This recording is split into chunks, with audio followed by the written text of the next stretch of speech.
শিল্পীদের পারফরমেন্স আমরা দেখতে পাচ্ছি, বিশাল একটা পারফরমেন্স। এত রঙিন পারফরমেন্স, প্রত্যেকে আমাদের ঐতিহ্যবাহী পোশাক অলঙ্কার পরিধান করে তারা আমাদের সামনে নৃত্য পরিবেশন করছে। তাদের পোশাক অলঙ্কার আমাদের ঐতিহ্য সংস্কৃতিকে মনে করিয়ে দেয়।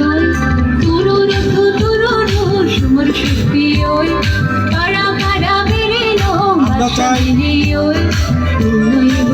প্রতি বছরের ন্যায় আমাদের যে বাংলা বর্ষ বা ত্রিপুরাদের যেটা কয়েকদিন পরে শেষ হবে, এই পুরাতন বছরের যে সমস্ত গ্লানি, কষ্ট, দুঃখ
Bye.